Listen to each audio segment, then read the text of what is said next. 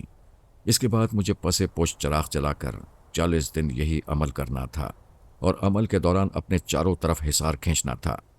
میں نے عمل شمسی کے بارے میں پوری تفصیلات و جزیات کو اچھی طرح ذہن نشین کر لیا اور اللہ کا نام لے کر عمل شروع کر دیا۔ ابھی مجھے عمل شروع کیے کچھ ہی دن گزرے تھے کہ برسات شروع ہو گئی۔ حویلی کے شکستہ ملبے کا اٹھانا کچھ دن کے لیے ٹھیکیدار نے بند کر دیا۔ میں نے شہر سے باہر ایک چوراہے کو اس مقصد کے لیے منتخب کر لیا تھا کہ میں ہر رات صبح سے پہلے وہاں ایک روٹی رکھ کر آیا کروں گا۔ میں پابندی سے اپنے عمل پر قائم تھا۔ کئی مرتبہ روٹی رکھ کر لوٹتے ہوئے مجھے خوف سا محسوس ہوا۔ کئی بار ایسا لگا جیسے مجھے کوئی پکار رہا ہے، لیکن میں نے کبھی مڑ کر نہیں دیکھا۔ ایک مرتبہ تو مجھے اپنے مرحوم نانا کی آواز سنائی تھی۔ وہ کہہ رہے تھے، بیٹے ادھر آؤ، تم کیوں پریشان ہو؟ میں تمہیں کامیابی کا راستہ بتاتا ہوں، سنو، ادھر آؤ۔ اچانک چلتے چلتے میرے قدم رک گئے۔ میرے ذہن میں تیزی سے یہ خیال گردش کر گیا کہ یہ نانا کی آواز نہیں، میرا فریب سماعت ہے۔ نانا کو مرے ہوئے تو ایک طویل عرصہ گزر چکا ہے۔ یقیناً یہ وہی پراسرار قوت ہے جو مجھ سے عمل ترک کرا لینا چاہتی ہے تاکہ میں اسے اپنے قابو میں نہ کر سکوں۔ اس خیال کے ساتھ ہی میں پھر چل پڑا۔ اس مرتبہ ایک عورت کی طویل چیخ نے مجھے ہلا کر رکھ دیا۔ اندھیری رات اور دور دور تک سناٹا۔ قریب ہی ایک قبرستان تھا۔ مجھے طرح طرح کے خیالات ستانے لگے، لیکن میں جی کڑا کیے سب کچھ سنتا رہا اور درگزر کرتا ہوا اپنی حویلی کی طرف چلا آ رہا تھا۔ پھر تو ہر رات یہ معمول ہو گیا، مجھے کوئی نہ کوئی ہیبت ناک واقعہ نظر آ ہی جاتا۔ میں نے 22 دن پورے کر لیے اور جیسے ہی اپنی حویلی آ کر صبح کی نماز پڑھ کر میں سویا، میں نے ایک بہت ہی بھیانک خواب دیکھا۔ میں نے دیکھا کہ میں اپنے کمرے میں حصار کھینچے عمل پڑھنے میں مصروف ہوں کہ حصار سے باہر مجھے ایک شخص نظر آیا۔ اس شخص کی پشت میری طرف تھی۔ اس شخص نے ہاتھ ہوا میں بلند کیا اور اس کے ساتھ میں کچھ لکڑیاں نہ جانے کہاں سے آ گئیں۔ وہ لکڑیاں جمع کرتا رہا اور جب خاصی جمع ہو گئیں تو اس نے کسی نادیدہ شخص سے پکار کر کہا، اینٹیں، اور دوسرے ہی لمحے بہت سی اینٹیں جمع ہو گئیں۔ اس شخص نے ذرا فاصلے سے اوپر تلے اینٹیں رکھ کر ایک چولہا سا بنا دیا، پھر اس میں لکڑیاں رکھ دیں۔ اب تک اس کا چہرہ میری طرف نہ ہوا تھا۔ کڑھاؤ! اس شخص کی آواز پھر بلند ہوئی۔ اس مرتبہ میں کچھ چونک سا پڑا، اس لیے کہ اس کی آواز بہت حد تک میری آواز سے مشابہ تھی۔ میں نے دیکھا کہ دوسرے ہی لمحے چولہے پر ایک بڑا کڑھاؤ رکھا ہوا تھا۔ پھر وہ شخص زور سے چیخا، اس میں تیل بھی ڈالو۔